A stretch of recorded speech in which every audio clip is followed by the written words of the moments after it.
चाय वाय और रंगमंच कोकोनट थिएटर के माध्यम से आज मैं आप सब लोगों के सामने बैठा हूं और आज का जो विषय है जो जयदेव ने बड़ा इंसिस्ट कर लिया कि आप किस विषय पर बोलना चाहेंगे। तो जो सबसे पहले मुझे थॉट आया था वो ये था importance of theatre for an actor. और उसके बाद कोशिश ये रही कि मैं क्या बात करूँगा आधे घंटे के लिए। मैं तो हमेशा से यही चाहता था कि मैं एक ट्रेन्ड एक्टर बनूं या अपने आप में बड़े शिक्षक की तरह अपने ऑडियंस से बात कर सकूं। लेकिन फिर सोचने के बाद मुझे ऐसा लगा कि शायद यही ठीक रहेगा कि मैं अपना नाटक का एक्सपीरियंस या थिएटर का एक्सपीरियंस आप लोगों के साथ शेयर करूं और शायद उससे जिस एक थिएटर के डिसिप्लिन से मैं गुजरा हूं उस थिएटर से उस एक्सपीरियंस से गुजरने के लिए आपकी मदद करूं। तो importance of theatre for an actor is actually बड़ी ब्रॉडली समझाया गया सब्जेक्ट है और आज तक जितने महानुभाव इस चाय वाय और रंगमंच पर आ गए हैं उन्होंने बड़ी अच्छी तरह से ये समझा चुके हैं। मैं बस अपना एक्सपीरियंस शेयर करना चाहता हूँ। मुझे हमेशा नाटक से लगाव रहा है। स्कूल और कॉलेज में नाटक करने की इच्छा थी। मराठी वाङ्मय मंडल थे तो शुरुआत ऐसे छोटे छोटे एक्सरसाइजेस से शुरू हुई थी। मैं विलेपार्ले मुंबई में रहता हूँ। ये बड़ा सांस्कृतिक गांव है। यह हमेशा मैं कहता आया हूँ क्योंकि मेरे आसपास बहुत अच्छे एक्टर्स लेखक रहते हैं और यहाँ एक बनी बनाई सी ऑडियंस है जिनके लिए हम बाल नाटक या छोटे छोटे नाटक एकांकी करने की हमेशा कोशिश करते थे। मैंने जब शुरुआत की थी अब बड़ा अरसा हो गया उस बात को। 1985 में मैंने पहली बार एक नाट्य शिविर में अपनी शुरुआत की थी। हमारे सर थे डॉक्टर क्रूरा सावंत। हमारे यहाँ एक कीर्ति कॉलेज है जहाँ से ये पहली बार मुझे नाटक की शिक्षा मिली। तो क्रूरा सावंत जी के यहाँ जब मैं पहुँचा था तो उससे पहले उन्होंने बहुत सारे स्टूडेंट्स को एडवाइस दिया था, नाटक के टेक्निक सिखाए थे। तो मैं तो बिल्कुल फ्रेश था जब मैं उनके शिविर में पहुंचा तो उन्होंने कहा कि क्या करना चाहते हो। तो मैंने कहा मैं स्टेज पे नाटक करना चाहता हूँ या अपने आप में कलाकार बनना चाहता हूँ। तो उन्होंने कहा कि इसे देखने के दो रास्ते हैं। या तो आपके अंदर वो कलाकार है जिसको तराशा जा सकता है और अगर अपने आप में आप कलाकार नहीं है तो आपको शिक्षा दी जा सकती है जिससे कि आप आगे बढ़ सकें। और मुझे पर्सनली भी ऐसा हमेशा लगा है कि हमारे यहाँ तो चित्रकला के स्कूल होते हैं, शिल्पकला के स्कूल होते हैं। हर आर्ट को सीखा जा सकता है। हर आर्ट के पीछे एक थियरी होती है। तो मैं तो हमेशा से यही चाहता था कि थियरी पक्की हो जाए तो कलाकार अगर अपने अंदर कुछ है तो उसे जाहिर कर सकता है, उसका आविष्कार बन सकता है, लोग शायद देखने भी आ जाएं। तो जब मैंने वहाँ शुरुआत की थी बड़ा एक साल भर का वो सिलसिला था और हर शाम को वहाँ पहुँचते थे। अलग अलग नाटकों का वाचन होता था। अब इस बात को अब 30-35 साल हो गए हैं। अब इतनी बड़ी तो याददाश्त मेरी है नहीं, लेकिन जो थोड़ी बहुत बातें याद है उसको शेयर करता हूँ। मैंने उस वक्त उस शिविर में मराठी में एक बहुत बड़े साहित्यकार नाटककार हो चुके हैं राम गणेश गडकरी। उनका नाटक था एकच प्याला। तो एकच प्याला सिंधु और सुधाकर की कहानी है, और सिंधु का जो भाई है रामलाल, जो एक वकील है, उसका कैरेक्टर मैंने कर लिया था बड़ी मेहनत करके, क्योंकि बड़े लंबे लंबे राम गणेश गडकरी जी को मराठी में भाषा प्रभु कहा जाता है। तो उस भाषा को एक तो अपनी ज़बान पे चढ़ाने के लिए एक लगातार मेहनत होती रही। और मुझे याद है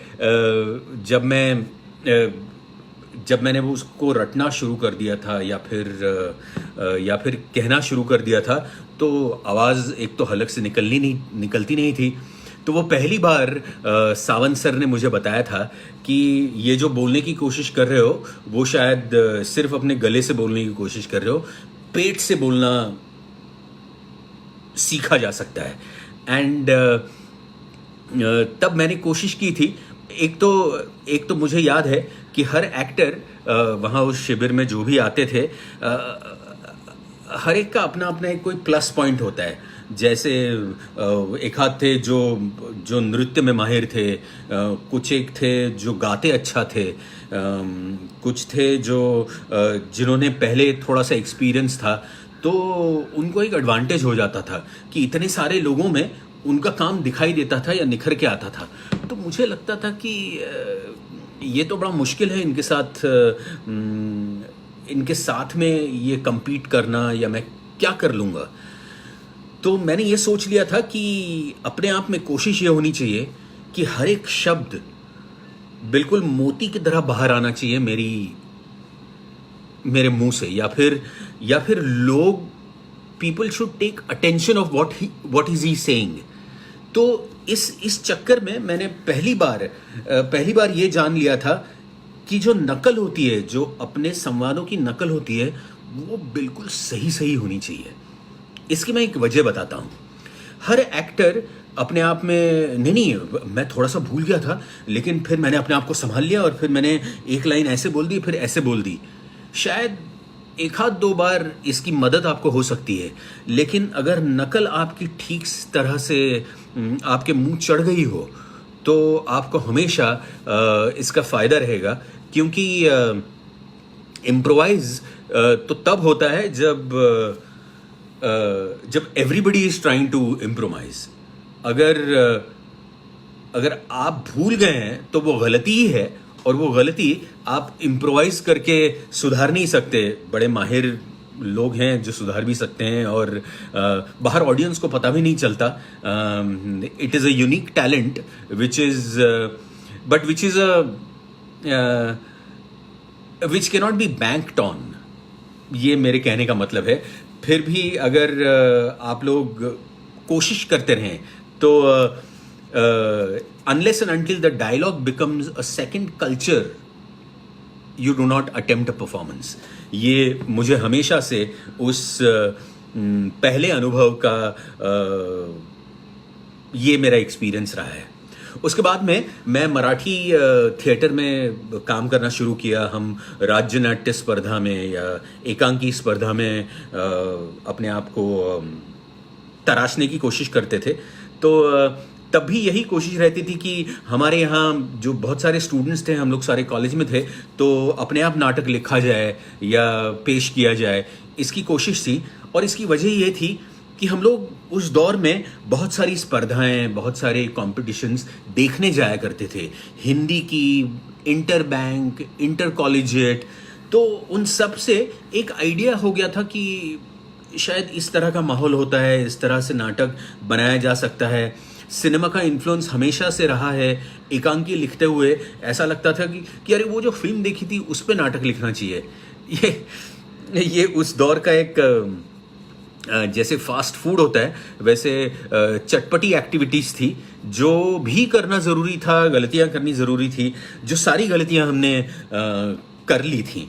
और तब एहसास ये हुआ था कि जो लिखित नाटक होता है, बड़े बड़े नाटककारों के द्वारा लिखा गया, उसे पेश करना एक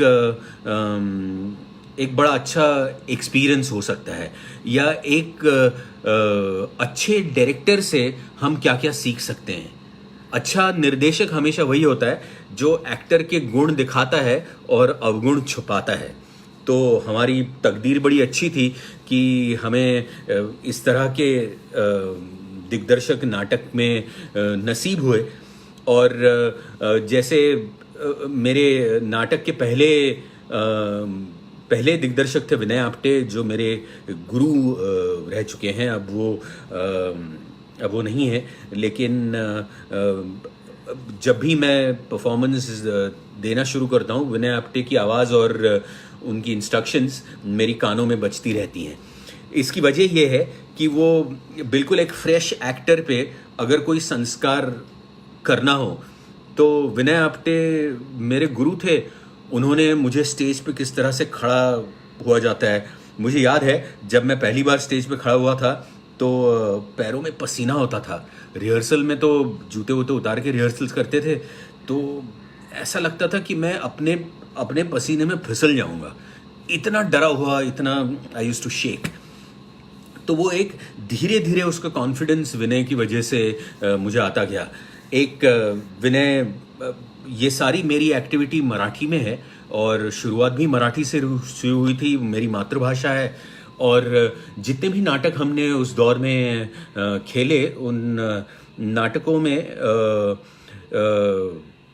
टेक्स्ट वॉज वेरी इम्पॉर्टेंट। वाचिक अभिनय जिसे कहते हैं, उसको सबसे पहले आत्मसात करने की कोशिश थी, क्योंकि ये जो नेचुरलिस्टिक वास्तववादी का दौर है वो उसके बाद में शुरू हुआ था, या उस दौर में शुरू हुआ था। लेकिन हम चाहते थे कि हम एक अपने आप को इस तरह से तैयार करें कि बड़े से बड़ा टेक्स्ट हो तो उसे अपने आप में किस तरह से पेश किया जा सकता है, आवाज़ पे मेहनत किस तरह से की जा सकती है। या मुझे याद है हमने एंटिगनी का शो किया था, तो एंटिगनी नाटक, उसमें क्रियॉन राजा का मैंने रोल किया था। तो मुझे याद है कोई 2-2.5 महीने हमने बड़ी जान तोड़ कोशिश कर ली और उसका एक ठीक ठाक सा शो भी हो गया। तो उसके बाद में जब लोग आए मिलने या ऑडियंस आए, तो हर एक ने ये कहा कि आपका अटेम्प्ट बड़ा अच्छा था, आपने बड़ी मेहनत की। एंटिगनी भी अच्छे थे, हिमौन भी अच्छे थे, क्रियॉन भी अच्छे थे, लेकिन वो सारा पर्सनैलिटी और वो सारा आप कैरी नहीं कर पाए।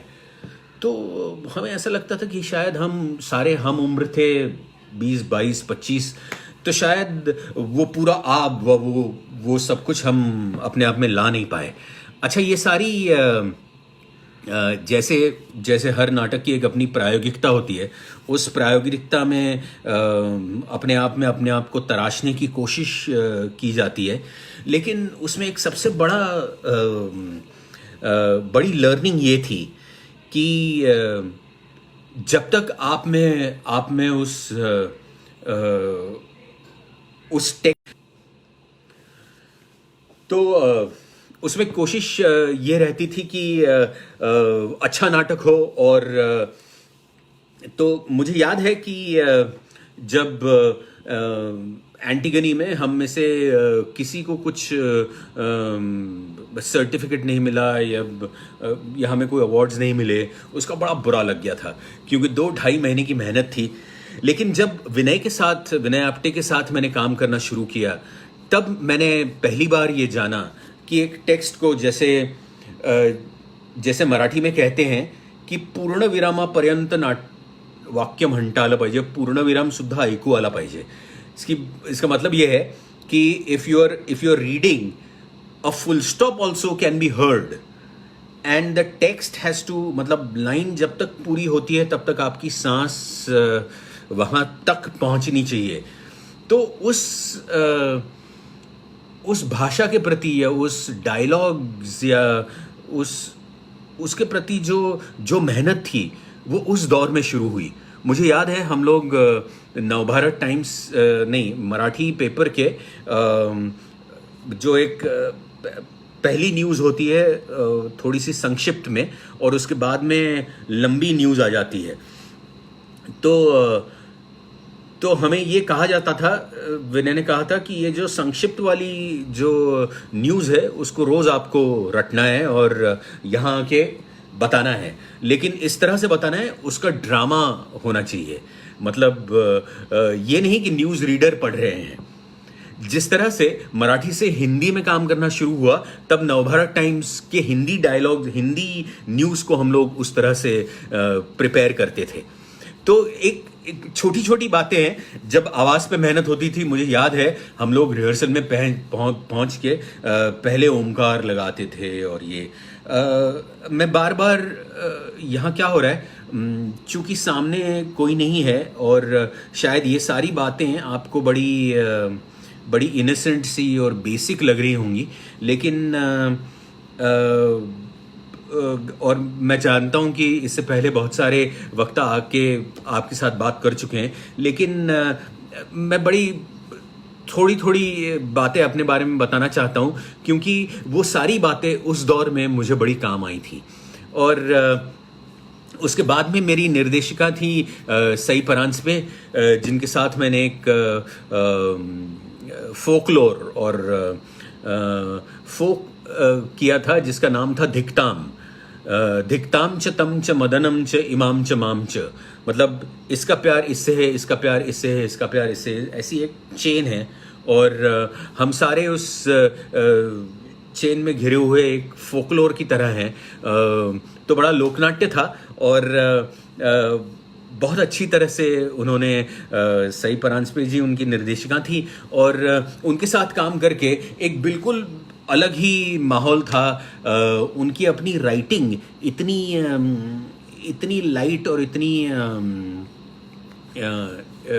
इतनी सिंपल सी थी कि द ह्यूमर इन दो subtle lines was something to be achieved. और मेरे साथ कुछ एक्सपीरियंस्ड एक्टर्स भी थे, और हम लोगों ने उस नाटक के कुछ 60-65 शो भी कर लिए थे। मुझे याद है हमने दिल्ली में मराठी नाट्य महोत्सव में दिल्ली आके परफॉर्म किया था मंजर थिएटर में। और बड़े पहली बार हम लोग दिल्ली पहुंचे थे, सई परांजपे जी के नाटक का फेस्टिवल था। This was in I think 1988 या 89 की बात है। और मुझे याद है तब जब श्रीराम सेंटर में हमारा नाटक हुआ था, तो बहुत सारे नेशनल स्कूल ऑफ ड्रामा के स्टूडेंट्स और टीचर्स आए थे, तो उनके सामने परफॉर्म करने का बहुत आनंद आया था। उसके बाद में एक डिस्कशन थी जिसमें बहुत सारी बातें, ये एक और नाटक की बड़ी खूबी है कि नाटक करने के बाद जिस तरह से ऑडियंस का रिएक्शन हमारे लिए बहुत महत्वपूर्ण होता है, उसी तरह से हमारे जो कंटेम्पररीज हैं या नाटक में काम करने वाले, उस एक्टिविटी से गुजरने वालों का जो गिव एंड टेक है, वो मुझे लगता है कि सबसे ज़्यादा ज़रूरी है। क्योंकि इट इज़ लाइक ये नाटक हमने जब किया था तब इसकी वर्किंग ये थी, और इसका इंटरप्रिटेशन हमारा ये था। आपने जो इंटरप्रेट किया वो भी अच्छा है, लेकिन हमारे इंटरप्रिटेशन में ये दो चीज़ें बाहर आ गई थी। तो इस तरह से जब क्लासिक्स को कंटेम्पररीज के साथ शेयर किया जाता है तो बहुत एडवांटेज होता है। मैंने वैसे वामन जी के साथ भी नाटक में काम किया है, वामन केंद्रे। उनके साथ जयवंत दळवी का नाटक किया था हमने, राष्ट्रपति। और तब वामन जी बिल्कुल या शायद बॉम्बे आ चुके थे, अब तो राष्ट्रीय नाट्यशाला के तब तो वो स्टूडेंट थे, अब तो संचालक रह चुके हैं और मेरे बड़े पुराने मित्र हैं। लेकिन वामन जी जब आए थे तब उन्होंने पहला नाटक किया था बॉम्बे में जुलवा, तो which was such a big tremendous production. तो उसके बाद में जब उन्होंने ये जयवंत दळवी का नाटक करना शुरू किया, तो उनके साथ जब हम काम करते थे तो एक बड़ा डिसिप्लिन था। और उस डिसिप्लिन से मुझे लगता था कि ये क्या बार बार वही करवा रहे हैं, ये कितनी बार करेंगे हम। लेकिन मुझे ऐसा लगा कि एक पैराग्राफ को या एक चीज़ को आप दोबारा करते जाएं, तो आप में अंदर जब तक वो बिल्कुल अपने आप में नहीं आ जाता, तब तक आप परफॉर्मेंस की लेवल तक नहीं जा सकते। तो वामन जी के साथ काम करने का एक ये था कि हम उनको तालीम मास्टर कहते थे। क्योंकि इतनी रिहर्सल्स होती थी। लेकिन आज जब मैं पीछे मुड़ के देखता हूँ तो उस रिहर्सल्स की वजह से हम उस रोल के लिए तैयार हो गए थे। आज जब भी कोई नाटक की बात करता है तो मुझे ऐसा लगता है कि हाँ हाँ, हमने 15 दिन में ये ऐसा कर लिया, वैसा कर लिया, फिर ये लाइटिंग हो गई, हमने शो कर दिया। तो जब अपने आप में अंदर उतरा ही नहीं नाटक, तो उसका क्या शो हो सकता है। तो ये एक पहला बहुत बड़ा। और वामन जी के बारे में एक बात मैं और कहना चाहूँगा कि वो मेरे लिए बहुत महत्वपूर्ण था, क्योंकि वामन जी राष्ट्रीय नाट्यशाला के स्टूडेंट थे, बिल्कुल फ्रेश आए थे, बहुत बड़ा नाटक कर चुके थे। तो उनका जो अप्रोच था किसी भी नाटक को निर्देशित करते हुए, वो बड़ा स्टूडियस सा था, like a student. He used to approach it, what do you feel, do you want to write it yourself. अगर ये इस भाषा को आप अपनी भाषा बनाना चाहते हो तो क्या यही कंटेंट आप अपनी भाषा में लिख के ले आ सकते हैं या उसे परफॉर्म करके दिखा सकते हैं, उसके बाद में हम इस ओरिजिनल टेक्स्ट पे आ जाएंगे। तो मुझे ये लगता था कि एक एक्टर को, आपको किस बात से दिक्कत है, आपको इस टेक्स्ट से दिक्कत है, ठीक है, इसका कंटेंट, इसका भावनिक कंटेंट ये है, इस कंटेंट का कुछ भी आप लिख के अपनी भाषा में लिख के लाइए और इसे परफॉर्म करके देखिए। अगर आप भावनिक दृष्टि से इस कंटेंट को जस्टिफाई कर देते हैं तो उसके बाद हम शायद इस टेक्स्ट पे आ जाएंगे। अब ये बड़ा यूनिक सा एक्सरसाइज था, और जब हमने इस तरह से काम करना शुरू किया तो एक बिल्कुल नया सा दायरा खुल गया एक एक्टर के लिए। बहुत बड़ी बात थी ये। उसके बाद में मैंने चंद्रकांत कुलकर्णी जी, जो बहुत अच्छे, आज कल चाय वाय और रंगमंच पर चंद्रकांत कुलकर्णी जी का सेशन है मेरे बाद, टुमारो एट 6 o'clock। तो उसके साथ मैंने बहुत नाटक किए हैं। और चंदू कुलकर्णी के साथ ये है कि चंदू कुलकर्णी औरंगाबाद से हैं और नाट्य पोस्ट ग्रेजुएशन इन ड्रामेटिक्स हैं। और वो भी बिल्कुल जब आए थे तो हमारा पहली बार ये हुआ था कि महेश इलकुंचवार जी की जो त्रिनाट्य धारा है, वाड़ा चिरेबंदी, मग्न तळ्या काठी एंड युगांत, the all three plays were performed at a stretch for a 7.5 hour performance. तो आविष्कार मुंबई जो प्रायोगिक संस्था है, उन्होंने इसे प्रोड्यूस किया था और फोर्ड फाउंडेशन की ग्रांट थी। और हमने उस त्रिनाट्य धारा के भारत पूरे इंडिया में अबाउट 35 शोज किए थे। तो उस नाटक का एक्सपीरियंस इतना महत्वपूर्ण है, जो मेरी जिंदगी के साथ रहा है इतने सालों से। महेश एलकुंचवार अपने आप में बहुत बड़े नाटककार हैं, विचारवंत हैं, जिनका वाड़ा चिरेबंदी का शो, उसके बाद में मग्न तळ्या काठी, तो जो मेरा कैरेक्टर था अभय, जो मग्न तळ्या काठी में आता है और फिर युगांत में भी है। तो अभय धरणगावकर देशपांडे, तो अभय धरणगावकर देशपांडे हमारे यहाँ से ब्रिलियंट स्टूडेंट, अमेरिका जाके साइंटिस्ट होने के बाद फिर से अपने गांव लौटे हैं युगांत में, और उन्हें अपने मौत का डर है। और उनकी फिलॉसफी में वो कहते हैं कि इस सूर्यमाला के परे एक और सूर्यमाला है, और यहाँ से गुरु तक का डिस्टेंस अगर हम तय करने जाए तो 12 साल लगते हैं। एक बार पृथ्वी गोल घूम जाती है तो 24 घंटे होते हैं। गुरु एक बार ऐसे तो इतने साल हो जाते हैं। तो यहाँ से प्लूटो इतनी दूर है, यहाँ से इस सारे ग्रह मंडल में एक पृथ्वी पर अपनी 60 साल की ज़िंदगी के लिए एक आदमी, आप बहुत बड़ी जद्दोजहद करते हैं। आप इस सृष्टि का एक अदना सा हिस्सा भी नहीं है, और उसके लिए आप जितनी मेहनत करते हैं क्या वो जायज़ है, नहीं है। एक बहुत बड़ी फिलॉसफी उस कैरेक्टर में थी।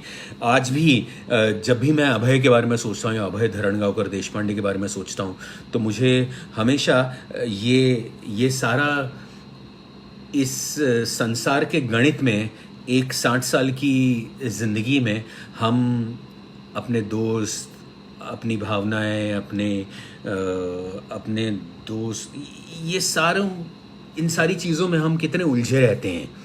और इस फिलॉसफी को जैसे it is a great quote कि how do you live, how do you अपने आप में डिटैच्ड होके किस तरह से जिया जा सकता है या नहीं जिया जा सकता। तो इस इमोशनल डिटैचमेंट की जो बात उस नाटक में थी वो आज भी मेरी ज़िंदगी में कायम है। 1992 में हमने वो नाटक, 93 में और 94 में वो नाटक हुआ था। आज भी आज भी उस नाटक का एक बहुत बड़ा इम्पैक्ट मुझ पर है। मैं वाड़ा चिरेमंदी के जो दिल्ली में शोज़ हुए थे, मुझे याद है महेश एलकुंचवार आए थे, और तब मुझे याद है अलकाजी साहब ने विरासत 1 एंड विरासत 2 वो दोनों पार्ट्स कर लिए थे। और उसके बाद में शायद बंगाल में सुहाग सेन ने तीनों पार्ट्स, वाड़ा चिरेबंदी, मग्न टड़ाकठी एंड युगांत, तीनों कर लिए थे। हमारा जो मुझे याद है अमित बहल शायद मेरा रोल करते थे विरासत 1 एंड 2 में। और जब श्रीराम सेंटर में इसका शो हुआ था तो उनके साथ विरासत की कहानियाँ डिस्कस करते हुए बहुत बड़ा, it was a great learning. And आज भी महेश एलकुंचवार जी के मौनराग के हम शोज़ करते रहते हैं, मैं और चंद्रकांत कुलकर्णी। और उसकी महेश एलकुंचवार जी अपने आप में नाटक छोड़ के ललित लेखन के साथ ज़्यादा आजकल जुड़ गए हैं। और उनकी एक किताब है मौनराग, जो शायद ऑटोबायोग्राफिकल ही है उनके अपने। तो उसमें से एक गहकुटम विसंगितम नाम का एक लेख है जो मुझे इतना अच्छा लगा था कि मैंने उसे तैयार कर लिया। और चंद्रकांत कुलकर्णी ने कहा कि मुझे इसमें नाटक दिखाई देता है, तो हमने एक बिल्कुल छोटे छोटे प्रॉप्स में उस सारे एक्सपीरियंस को एक नाटक में नहीं कहूँगा, एक अभिवाचन या सादरीकरण में ढाल दिया। उसके शोज़ हम अभी भी करते रहते हैं, 10 साल से करते आ रहे हैं।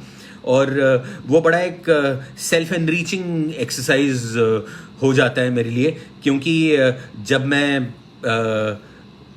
मैं नाटक से, एक बहुत बड़ी बात रह गई थी कि एक इम्पोर्टेंस जो एक एक्टर के लिए थिएटर की ये होती है कि मैं फिर से मौनराग पे आ जाऊंगा, ये होती है कि एक बार नाटक या उस नाटक की पूरी एक्टिविटी के साथ आदमी जुड़ा रहे, उसके बाद में एक इनर्ट डिसिप्लिन अपने आप में आ ही जाती है। जो अपना टेक्स्ट होता है वो अपने लिए भगवान हो जाता है। जो क्योंकि उसके बाद में मुझे याद है जब पहली बार नाटक से निकल के कैमरे के सामने आ गए थे तो बिल्कुल बोलती बंद हो गई थी। अब इस बड़ी निर्जीव चीज़ के सामने क्या अभिनय करें और फिर ये किस तरह से हम पे रिएक्ट हो जाएगा। अच्छा, इसका रिएक्शंस तो जब ये छपेगा और दिखाई देगा तब हमें पता चलेगा। तो ये सारी अंदर बड़ा मामला बड़ा डिफ़िकल्ट हो गया था। लेकिन मुझे याद है जब कैमरे के सामने आ गए थे तो अपने आप में जो एनर्जी थी उसे कंट्रोल करने में एक 4-5 साल निकल गए। लेकिन जब टेलीविज़न, मतलब बड़ा ग्रेजुअल सा, मेरे बारे में कहूँगा कि नाटक से टेलीविज़न से फिल्में, इस तरह से बड़ा ग्रेजुअल सा प्रोसेस था।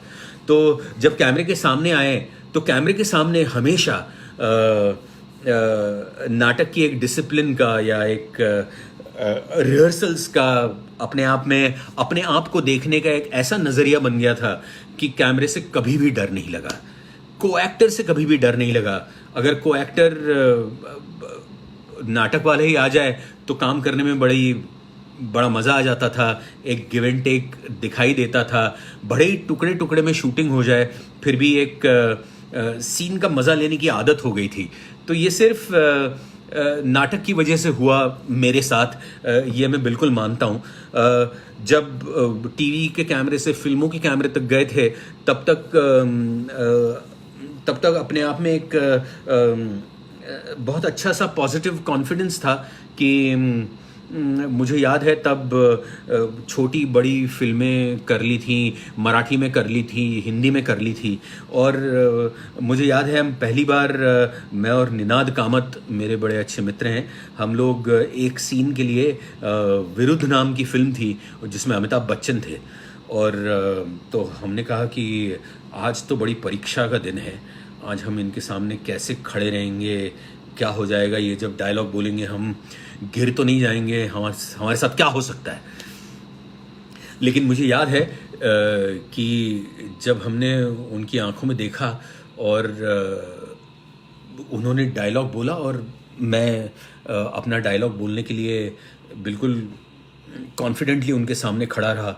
और सीन हो जाने के बाद में मैं और निनाद ये डिस्कस करते रहे, भाई हम तो थे डरे हुए, जब इतने बड़े एक्टर के सामने आ जाएंगे क्या हो जाएगा, लेकिन हम तो खड़े हो सके दोस्त।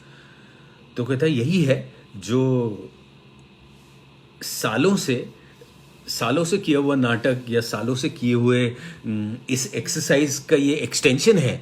इसी तरह से हम काम करते गए। मुझे इस बात का मुझे हमेशा याद आती है, बड़ा छोटे से छोटा नाटक भी मुझे कुछ इम्पॉर्टेंट बातें सिखा कर ही गया है।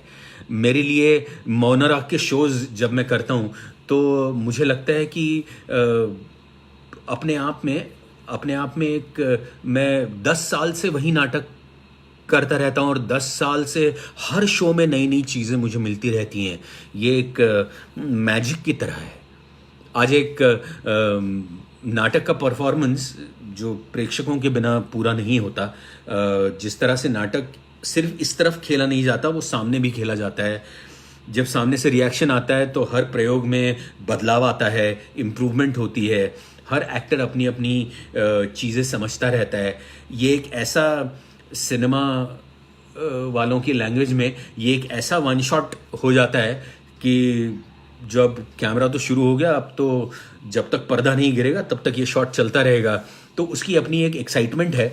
इस एक्साइटमेंट को मैं कुछ 30-35 साल से ले रहा हूँ और मैं चाहता हूँ हर वो शख्स जो अपने आप में कुछ न कुछ करना चाहता है कला के क्षेत्र में, उसके लिए नाटक का होना या नाटक में काम करना बहुत ज़्यादा ज़रूरी है, क्योंकि ये एक डिसिप्लिन का मामला है। आज आप किसी भी गायक से पूछें कि आप क्या करते हैं, तो मैं सुबह 3 घंटे रियाज़ करता हूँ। आप किसी चित्रकार से पूछें कि आपका ये जो फाइनल प्रोडक्ट है उससे पहले आपने कितने चित्र इस चित्र की कोशिश में लगाए हैं, तो वो हमेशा कहता है कि हाँ, मैंने कुछ 40-50 कागज़ तो फाड़े होंगे जब तक मैं यहाँ पहुँचा हूँ।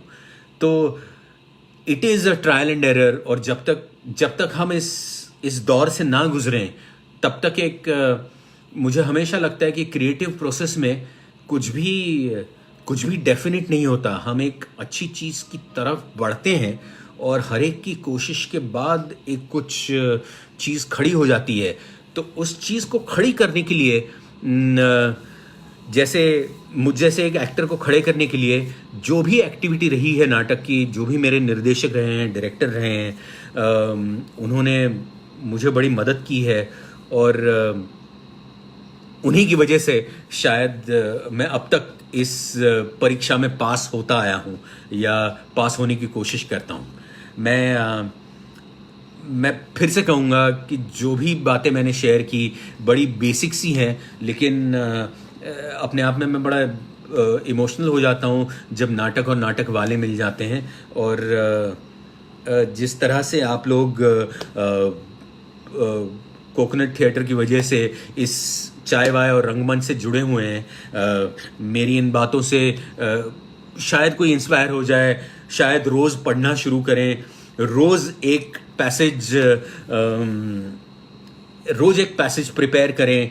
अगर कोई नहीं है तो अपने आईने से बात करें और अपने माँ बाप को सुनाएं या घर वालों को सुनाएं। लेकिन ये बात मैं हमेशा से कहता आया हूँ कि if you do a passage every day and perform every day, There'll not be a day without a performance, and that will take you a long way. Thank you. तो मुझे यही बहुत छोटी छोटी बातें कहनी थी, जो मैंने कह दी आज। बहुत सारे सुरेश उत्तरकर, बहुत बड़े कलाकार, बहुत बड़े इंसान, और मराठी। ओहो, thank you ji, thank you Suresh ji. Paresh Devani है, गुड इवनिंग जी। योगेश संघवी है, yes I have had a beautiful journey Yogesh. And I am Yogesh Sanghvi, तो मेरे मित्र हैं of course. How are you Yogesh? मैंने बहुत सारे लोगों से योगेश संघवी के साथ, मुझे याद है मैं कॉलेज में था, तब से नाटक से जुड़े हुए हैं। और मैं लतेश शाह, जो उनका चित्कार नाम का नाटक है, उनका बहुत बड़ा फ़ैन रहा हूँ। योगेश उनके साथ काम करते थे।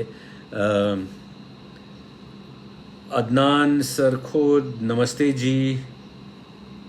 गौरव जैन नमस्ते। प्रार्थना Chandekar. Different roles in different languages, how do you balance that? Because language wise audience like okay. मैंने गुजराती नाटक में भी काम किया है, हिंदी नाटक में भी काम किया है।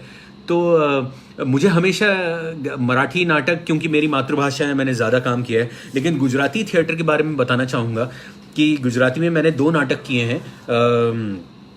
जो पहला नाटक था भाई, जो सिद्धार्थ रांदेरिया के साथ किया था, जिसका मराठी नाटक था,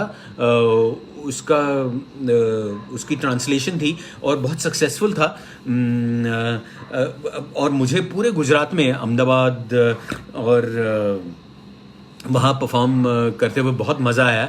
एक बड़ी हैप्पी सी ऑडियंस है, और मुझे लगता है कि गुजराती नाटक और कलाकारों का जो एंथुजियाज़म है, उससे वो उनके उस ऑडियंस की वजह से आता है। मुझे हमेशा लगा है कि मराठी और बंगाली में बहुत सारे थिएटर गोअर्स हैं, लेकिन मैं गुजराती का बिल्कुल उल्लेख करना चाहूँगा कि रोज़ 1000 लोग हिट नाटक अगर हो तो रोज़ 1000 लोग नाटक देखने आते हैं, और 300-400 से भी ज़्यादा शोज़ होते हैं। तो in numbers I think Gujarati has more audience for theatre. मैंने हिंदी नाटक भी किए हैं, लेकिन हिंदी नाटक में दिक्कत यह है कि जो ओरिजिनल राइटिंग है वो बहुत कम हो गई है। और मैंने जितना भी थोड़ा बहुत काम किया है हिंदी में, शायद अनुवादित था या ओरिजिनल काम में नहीं कर पाया, जिसका बड़ा दुख है। और बॉम्बे में जो हिंदी नाटक के लोग हैं, उनके लिए ऑडियंस वही सेम है। और हिंदी नाटक का आज, जब हिंदी नाटक बनाने के बाद जब उसको लेके लखनऊ जाते हैं या दिल्ली जाते हैं, तो वहाँ ऑडियंस बहुत कम हो गई है, जिसका बहुत बुरा लगता है। मुझे याद है हम मध्य प्रदेश गए थे एक नाटक का टूर लेके, और इंदौर, भोपाल, वहाँ नाट्यकर्मी तो आए थे, लेकिन प्रेक्षकों की कमी हमें बड़ी खली थी उस दौर में। इंग्लिश नाटक मैंने किया नहीं है, या कभी मौका नहीं मिला, या हुआ नहीं। लेकिन इंग्लिश थिएटर देखने ज़रूर जाते हैं, क्योंकि रजित कपूर और शहनाज पटेल और ये मेरे बड़े अच्छे दोस्त हैं, और इनकी एक्टिविटी देखना बड़ा अच्छा लगता है। विनय जोशी नमस्कार। Dilip Thakkar, I never forget your movie with Tabu. अच्छा, अस्तित्व के बारे में एक बड़ी अच्छी कहानी है। महेश मांजरेकर जी इसके लेखक निर्देशक हैं, और महेश जी और हम लोग, महेश जी बहुत बड़े हिट फिल्म मेकर हो गए थे, और ये अस्तित्व की कहानी जो है वो हम एक नाटक उस वक्त तैयार कर रहे थे। तो उस नाटक का उस दौर में इतने सारे प्रोड्यूसर्स उनके पास आ गए थे कि महेश जी आप कुछ नया फिल्म, तो ये जो नाटक का सब्जेक्ट था उसकी ये फिल्म बनी थी अस्तित्व। और चूंकि मैं नाटक में रोल करने वाला था, फिल्म का रोल भी हमें मिल गया, बड़ी that was a big opportunity. और तब्बू जी ने बहुत अच्छा काम कर लिया उस दौर में। बड़ी इम्पोर्टेंट फिल्म थी। आई कैन इमेजिन आज 20 साल बाद भी अस्तित्व को याद करते हैं लोग। सन 2000 में रिलीज़ हुई थी फिल्म, 20 साल पुरानी फिल्म है, लेकिन आज भी रेलेवेंट है। अच्छा, जतिन जोशी केम छो हस्सू, यस, गोल्ड केरी हमारी फिल्म रिलीज हुई है, बहुत सक्सेसफुल है। अगर आपने नहीं देखी तो ज़रूर देखिए। ये भी एक मुराम्बा करके मराठी फिल्म थी, जिसकी रीमेक है, लेकिन इसका गुजराती अडाप्टेशन इतना खूबसूरत, अमात्य गोरडिया और विरल शाह जो इसके डायरेक्टर हैं उन्होंने किया है कि इट्स अ फन राइड। सुलभा जी नमस्ते, थँक यू, तुम्ही सुद्धा ऐकलत आज माझा अनुभव. Vijay Shukla ji, are you planning any plays in the future? Yes, I'm planning to do a new Marathi play. मैंने बहुत दिनों में नया नाटक नहीं किया है, तो इस साल ज़रूर करूँगा. सागर कदम, as per you, which is the most difficult medium to work?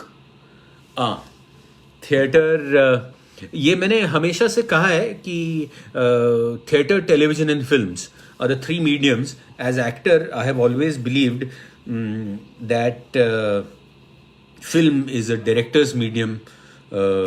हमेशा कहा जाता है और सच भी है. टेलीविजन मेरे ख्याल से 100%, आज तो वेब की ईरा में तो सब ये मान गए हैं कि इज़ अ राइटर्स मीडियम, और नाटक या theatre is the only actors medium.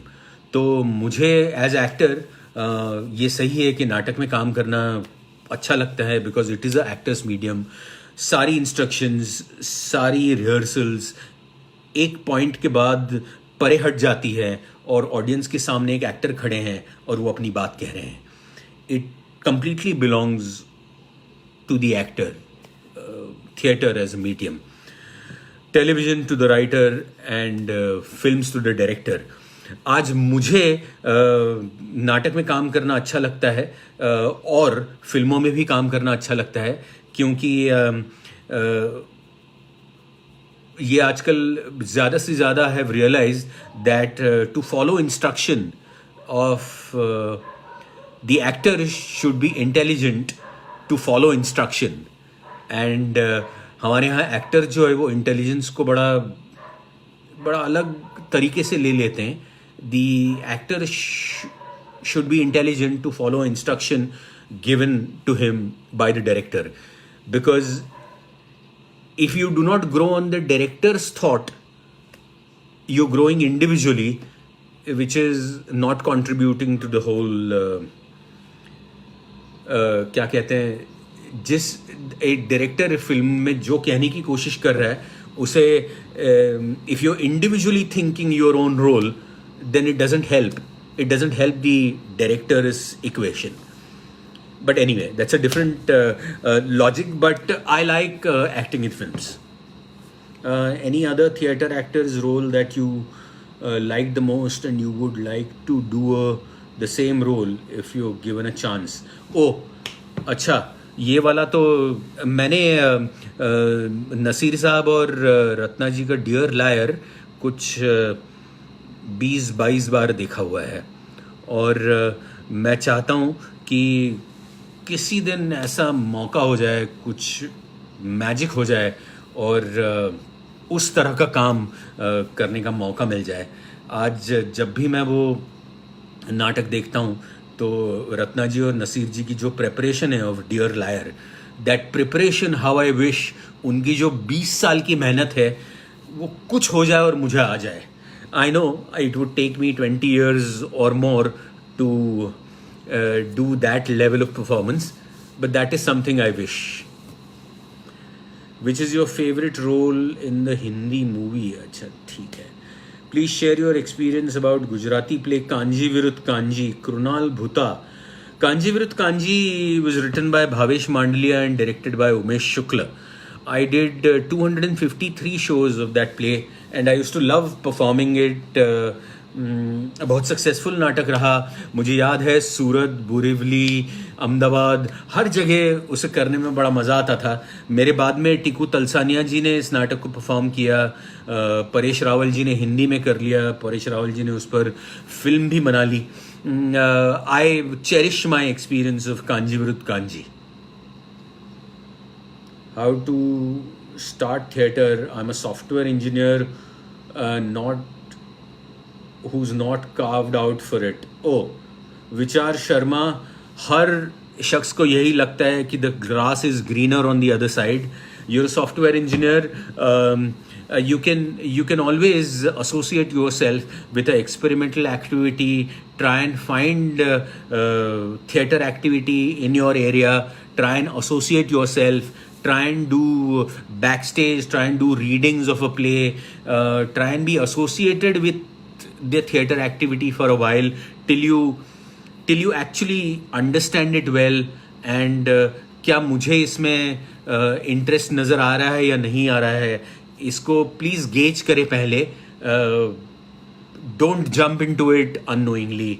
और जो बाहर के इन्फ्लुएंसेस है, यार ये काम मैं करना चाहता हूँ, मुझे हमेशा से लगा है कि यार ये काम मैं करना चाहता हूँ, लेकिन unless and until you go close to it, you do not understand it, do not attempt it, because once you go there, then there would be somewhere else you would see a greener grass and you would be confused.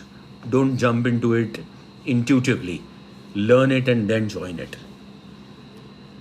Have you ever thought of directing a play? No, I have not. Hemal Chauhan would like to take your interview. Yeah, sure. RJ in Melbourne. Oh, I would love to, Hemal. We'll surely do it. Sir, please share your experience about Golkeri. Golkeri was a great experience, Prarthana. We shot in Ahmedabad with Malhar Thakkar, Manasi Parekh, and Vandana Pathak. All of them are from Ahmedabad, and they kind of made it a fun ride. And film जब release हुई तो हमारा गाना भी बड़ा hit हो गया, और जो मिक्का सिंह जी का गाना है, और the film is on Amazon now. If you have missed it, please do catch it. To take Vikrant Gaikwad, can you please share how do you work on your characters? Script हातात घेतल्यापासून ते स्टेजवर प्रयोग होईपर्यंत. Now that will be a I would love to share that, Vikrant, but that will be a long session. आज एक script वाचल्यानंतर त्याचं काय होतं किंवा दिग्दर्शकाच्या डोक्यात काय आहे आणि तिकडनं काय उभं राहणार आहे is a whole process. It's damn tough to share it with चायवाय अँड रंगमंच. I cannot, but I will surely talk to you regarding that. I'm extremely thankful once again to Coconut Theatre and Chaiwai and Rangmanch for giving me this opportunity to speak to all this audience. And जितने भी महानुभाव या जितने guests आज तक यहाँ आ चुके हैं, मैं उनका भी आभारी हूँ कि इस तरह की एक्टिविटी से वो जुड़े रहें. मैंने अपने आप में यही पाया है कि the importance of theatre to me is unbelievable. It is uncountable. It is something which I cherish. I have always trained myself. I have never gone without a rehearsals. I have inculcated the discipline of theatre in my personality, and which has helped me all the way. Thank you so much for giving me the opportunity to share all of this scattered thoughts, but that's what Chaiwai is. Thank you so much.